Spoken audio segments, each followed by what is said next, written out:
बिस्मिल्लाहिर्रहमानिर्रहीम।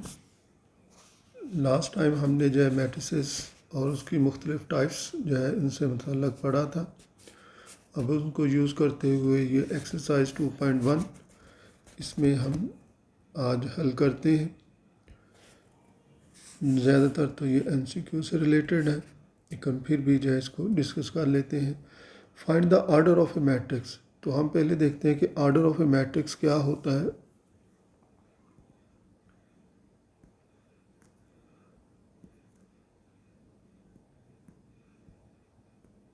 Order of a matrix equal होता है number of rows by number of columns.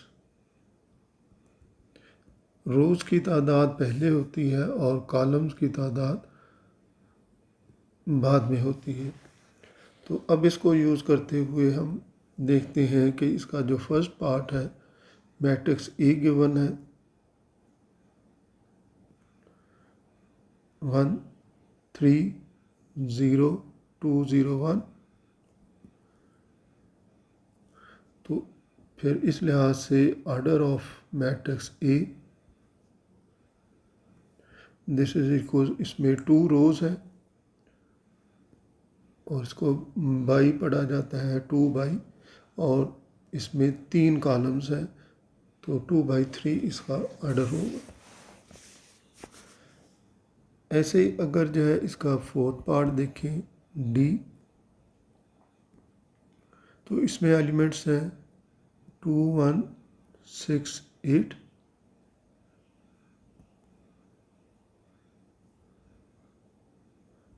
तो order of D this is equals to 1 by row एक ही है और कॉलम इसमें 4 है तो 1/4 इसका ऑर्डर होगा। और इसका फिफ्थ पार्ट है कि ई, इसमें सिर्फ एक ही एंट्री है, एक ही एलिमेंट है 3, तो इसमें रो भी एक है और कॉलम भी एक ही है। तो ऑर्डर ऑफ ई फिर इसमें जो है लिखा जाएगा ये 1/1 है। तो इस तरीके से जो है फिर ऑर्डर मालूम किया जा सकता है। अब इसके बाद इसका question number 2, identify the matrices as square, rectangular, row और column matrix.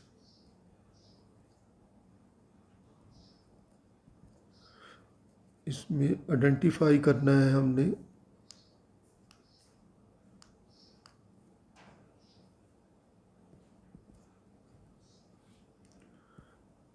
Identified the matrices.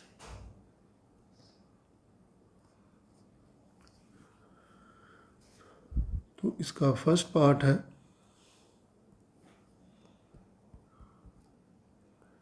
Matrix A contains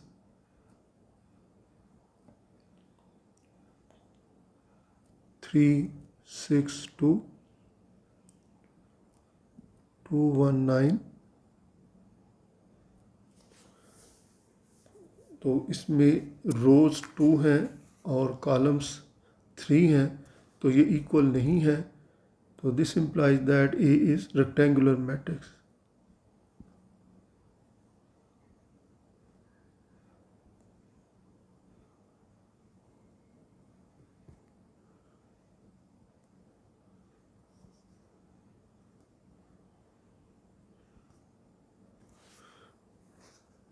क्योंकि इसमें जो है number of rows is not equal to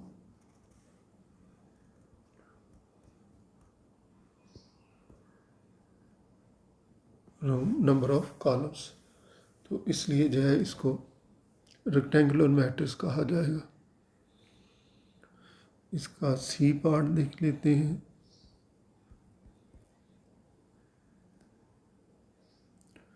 third part C matrix which contains 3 to 8.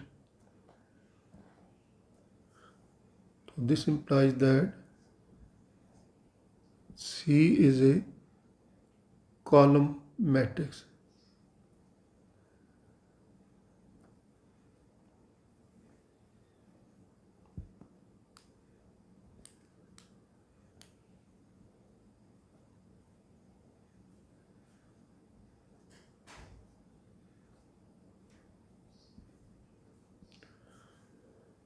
और इसकी reason क्या है?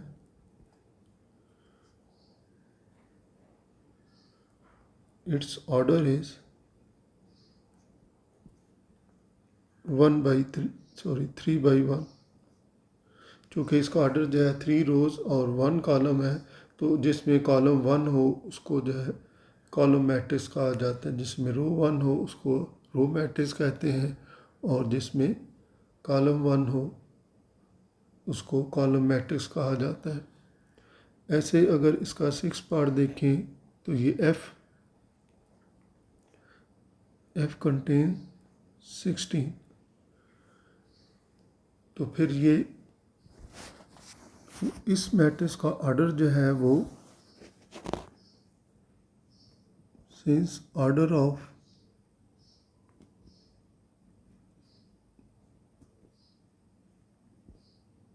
Matrix F this is equals to 1/1, so this implies that F is a square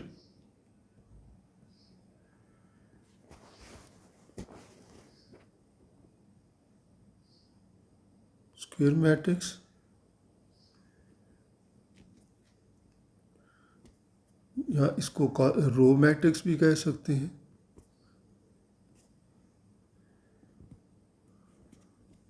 या इसको कॉलम मैट्रिक्स भी कहा जा सकता है।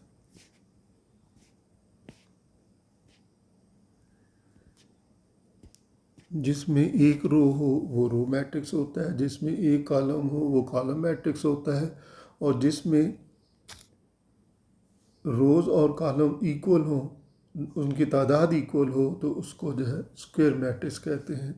तो फिर इस लिहाज से ये मैट्रिक्स जो है ये तीनों ही नाम इसके हो सकते हैं, स्क्वायर में हो सकता है, रो भी हो सकता है, और कॉलम मैट्रिक्स भी हो सकता है। इसके बाद है क्वेश्चन नंबर 3, और इसमें जो भी आइडेंटिफाई करना है मैट्रिसेस को।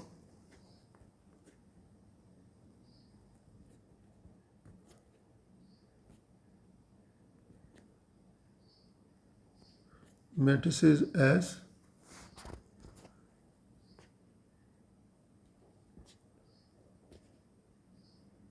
Diagonal, scalar, identity,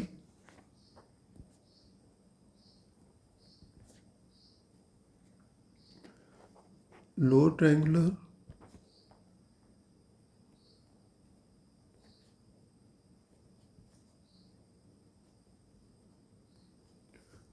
upper triangular.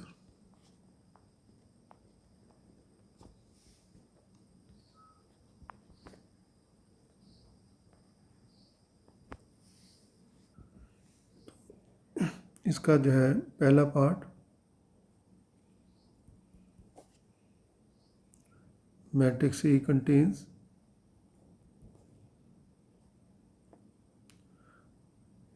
3 0 0 0 1 0 2 6 0।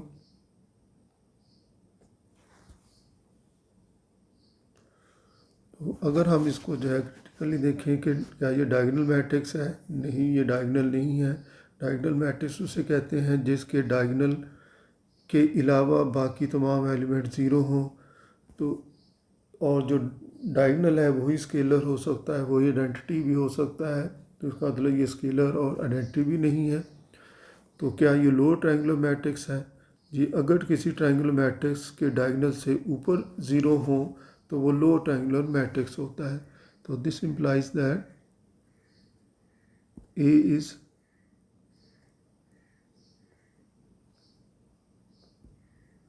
Lower triangular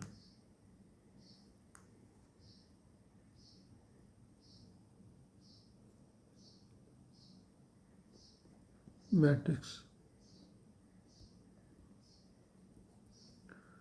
इसी तरह से इसका कोई और पार्ट जो हम देखते हैं, अगर इसका थर्ड पार्ट देखें, सी कंटेन्स 1 0 2 0, तो इसमें भी डायगोनल से ऊपर तमाम एलिमेंट ज़ीरो हैं, एक ही है, तो ये भी लोअर ट्रायंगुलर मैट्रिक्स है।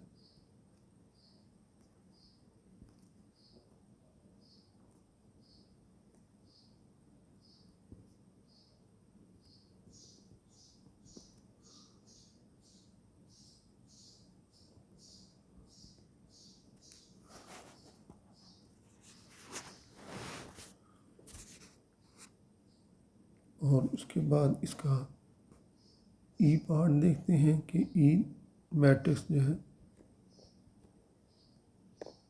ई मैट्रिक्स कंटेन्स 2 0 0 0 3 0 और 0 0 0। तो ये एक डायगोनल मैट्रिक्स है।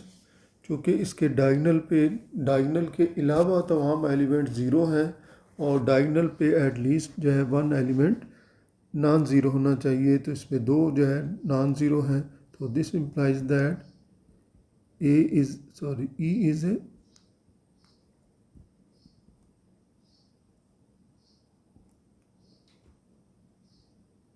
Diagonal matrix. इसके बाद इसमें देखते हैं कि जी मैट्रिक्स, इसमें है 1 0 0 0 0 0 0 0 0। तो क्या ये एक डायगोनल के अलावा बाकी तमाम ज़ीरो हैं, तो ये एक डायगोनल मैट्रिक्स है। क्या ये आइडेंटिटी मैट्रिक्स भी हो सकता है? तो this implies that G is a diagonal matrix.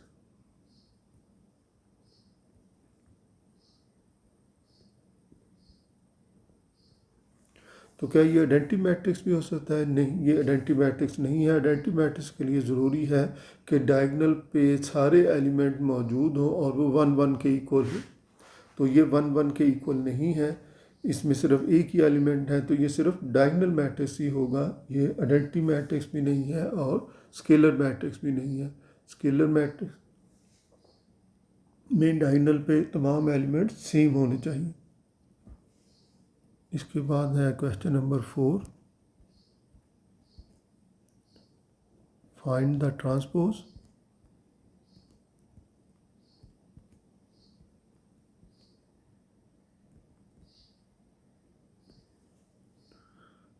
and identify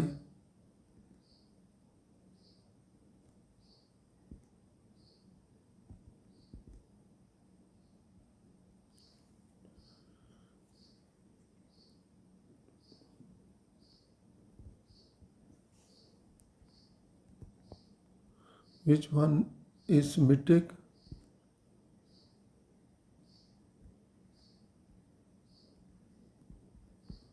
or skew symmetric।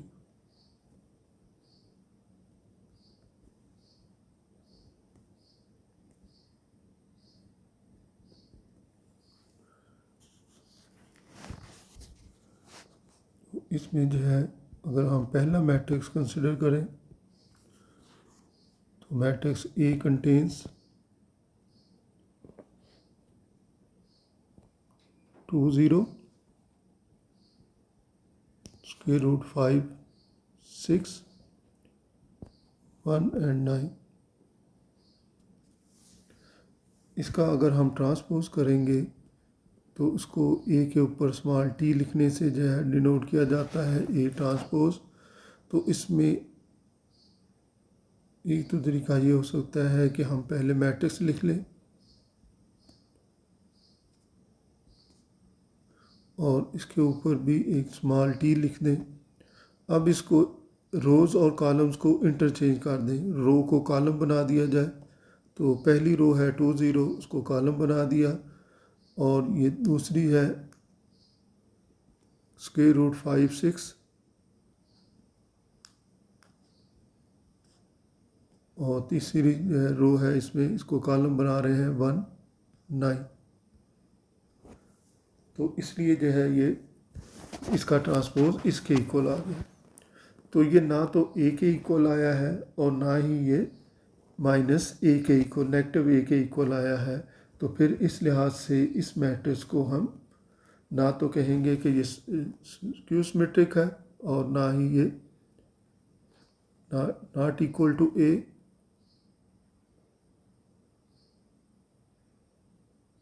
Not equal to minus A. तो therefore A is neither symmetric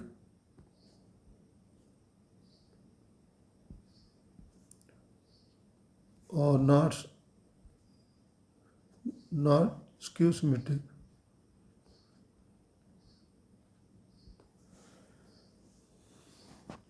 तो ट्रांसपोज अगर ए के इक्वल आता तो ये सिमेट्रिक कहलाता है, और अगर इसका ट्रांसपोज नेगेटिव ए के इक्वल आता तो ये स्क्यू सिमेट्रिक कहलाता। तो ये दोनों ही इसमें जो है नहीं थे, तो इसलिए जो है ये इसके इक्वल नहीं आया।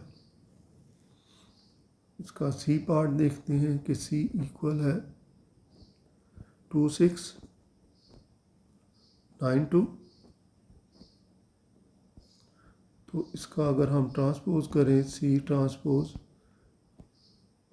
इक्वल्स टू 2692, इसका ट्रांसपोज लिया, इसकी रो को कॉलम बना दें 26, सेकंड रो को सेकंड कॉलम बना दें 92। तो ये भी ना तो ए के इक्वल है और ना ही ये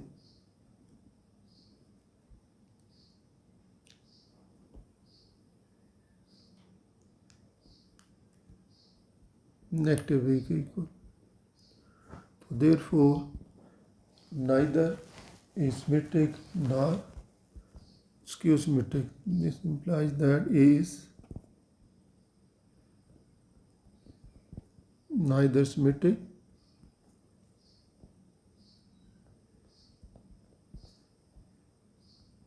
nor skew symmetric।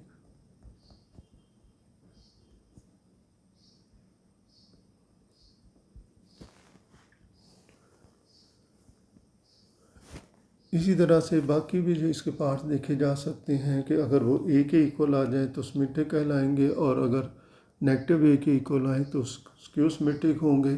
और तीसरी भी सूरत हो सकती है कि वो ना ही इसके इक्वल हो और ना ही उसके इक्वल हो। इसके बाद हम इसमें जो है अब पढ़ते हैं नेक्स्ट आर्टिकल। जो है नेक्स्ट आर्टिकल है अलजब्रा ऑफ मैट्रिसेस।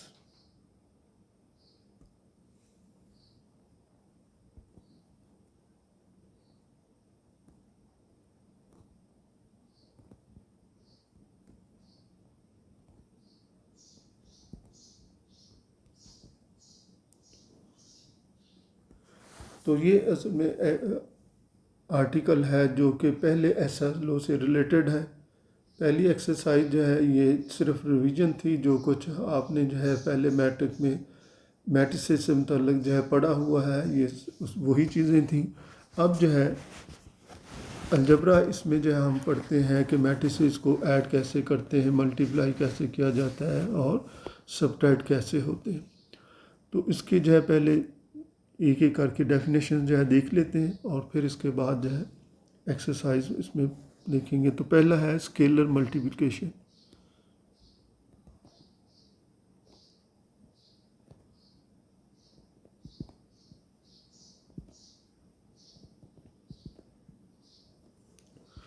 तो स्केलर मल्टीप्लिकेशन जो है यानी कि एक मैट्रिक्स को एक नंबर से मल्टीप्लाई करें तो वो नंबर कैसे मल्टीप्लाई होगा। एक नॉन ज़ीरो नंबर से इसको मल्टीप्लाई किया जा सकता है। अगर किसी को जो है किसी नंबर से मल्टीप्लाई करें तो वो उसका हर एलिमेंट उस नंबर से मल्टीप्लाई हो जाता है।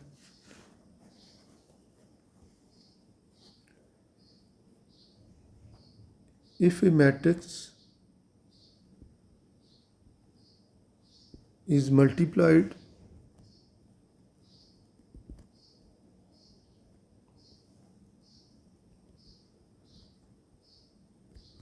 by a non-zero number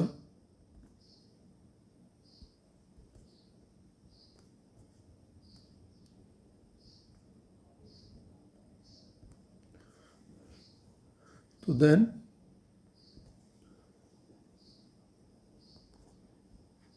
every element of matrix will be, इसको नंबर k कह दें कि अगर उसको k से जो मल्टीप्लाई करें तो then every element of matrix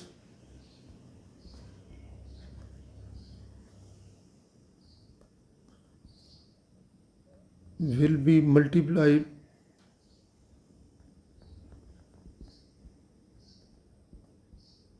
by the number.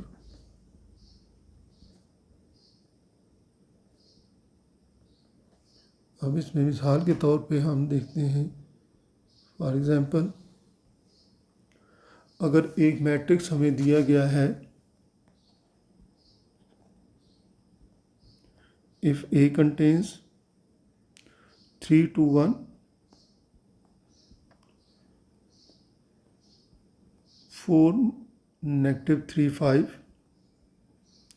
अब इसको अगर हम 2 से मल्टीप्लाई करें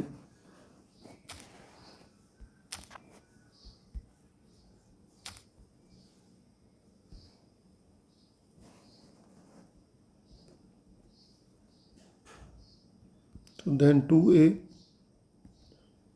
इसको 2 से मल्टीप्लाई किया जाए 3 2 1 4 -3 5, तो अब ये 2 हर नंबर से मल्टीप्लाई हो जाएगा 6 4 2 8 -6 एंड 10। और अगर इसका अपोजिट हम बताना चाहें वो क्या है कि क्या किसी मैट्रिक्स में से किसी नंबर को कॉमन लिख सकते हैं? जी, मैट्रिक्स में से एक नंबर को कॉमन लिखा जा सकता है। और वो कैसे कॉमन लिखेंगे? अगर हम हर एलिमेंट में से जो है उस नंबर को कॉमन लिख लें तो फिर इस तरह से जो है उस नंबर को बाहर लिखा जा सकता है। जैसे कि इसमें से अगर देखें तो हर एलिमेंट में से 2 कॉमन आ सकता है, 2 कॉमन लिखेंगे तो बाहर लिखा जाएगा, एक ही बार लिखेंगे और अंदर जो है हर नंबर को जो है उससे डिवाइड कर देंगे तो इससे जो है कॉमन भी लिखा जा सकता है। इसके बाद है addition of matrices.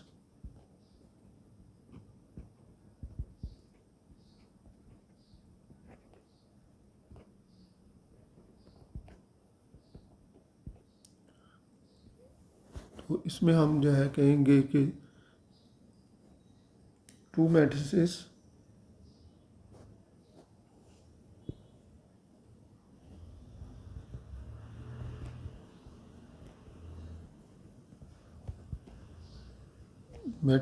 A and B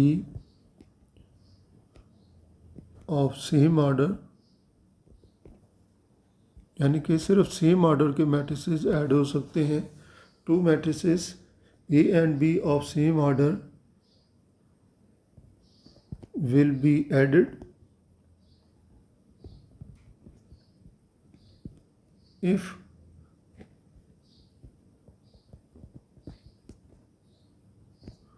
corresponding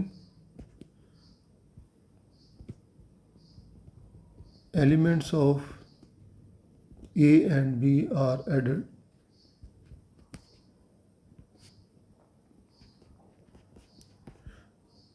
एक तो ये कि सेम ऑर्डर के मैट्रिसेस को ऐड किया जा सकता है और दूसरा ये कि वो ऐड कैसे होंगे, जब कॉरस्पॉन्डिंग एलिमेंट्स को ऐड कर दिया जाए तो उससे जो है वो दोनों मैट्रिसेस ऐड हो जाते हैं।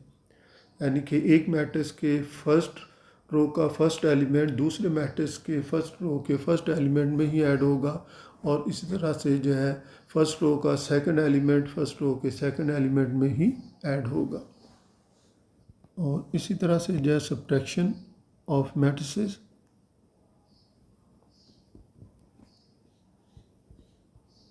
Subtraction of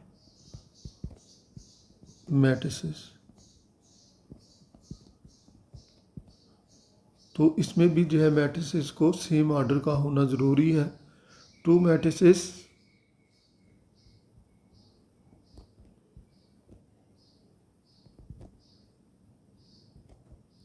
A and B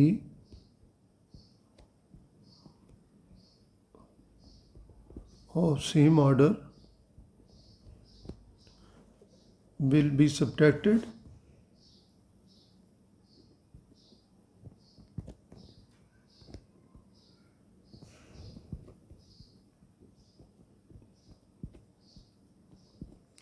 if corresponding elements of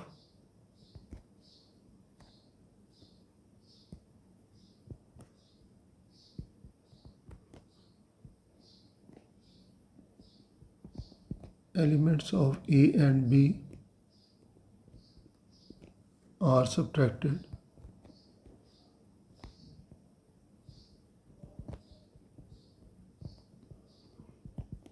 यानी कि कॉरस्पॉन्डिंग एलिमेंट्स सब्ट्रैक्ट कर दिए जाएं सेम ऑर्डर के मैट्रिसेस को, तो उससे जो है सब्ट्रैक्शन ऑफ द मैट्रिसेस हासिल की जा सकती है। इसके बाद है मल्टीप्लिकेशन ऑफ मैट्रिसेस।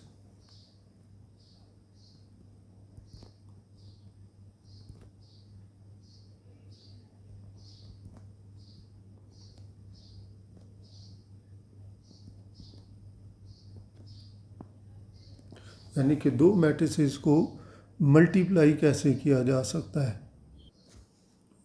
इसमें हम जो है देखते हैं कि to matrices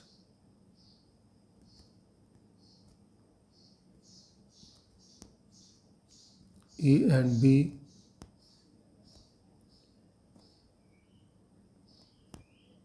can be multiplied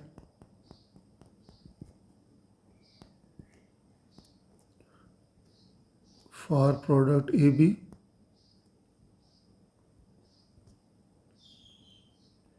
if number of columns of A equals to number of rows of B। यानी कि पहले मैट्रिक्स के नंबर ऑफ कॉलम दूसरे मैट्रिक्स के नंबर ऑफ रोज़ के इक्वल होने चाहिए, तो तब उनको मल्टीप्लाई किया जा सकता है। और अगर चाहे हम इसमें प्रोडक्ट बी ए मालूम करना चाहें तो अब फिर ज़रूरी है कि for product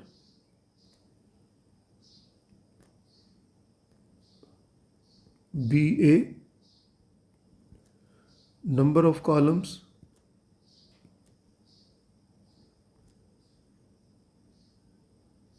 of B should be equals to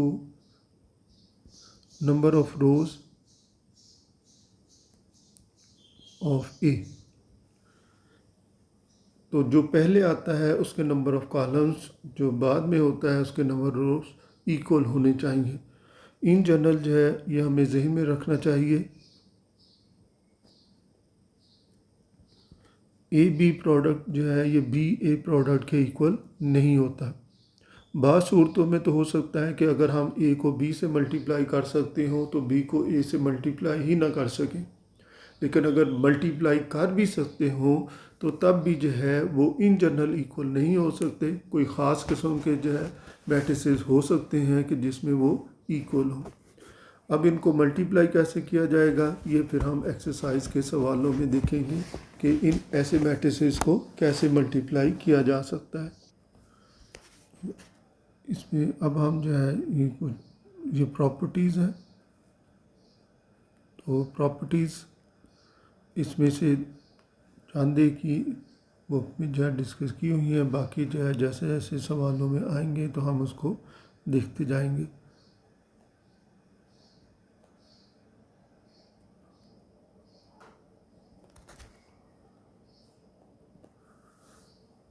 तो पहले है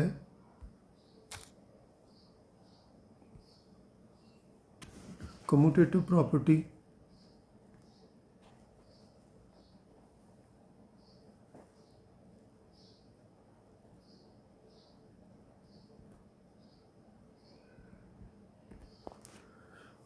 commutative property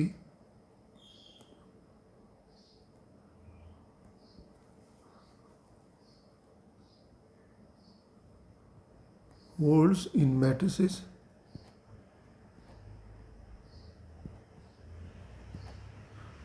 with respect to addition।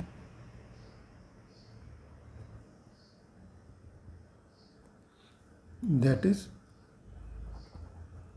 A plus B in matrices equals to B plus A कि लाजमी तौर पे A प्लस बी जो है वो B प्लस ए के इक्वल होता है मैट्रिसेस में जो है।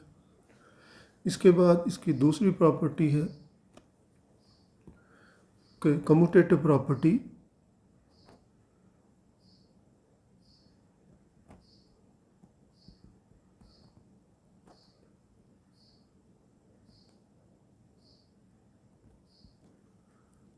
holds, sorry, does not hold.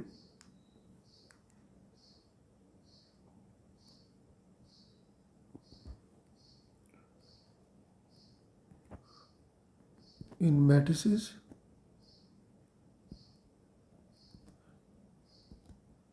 with respect to multiplication.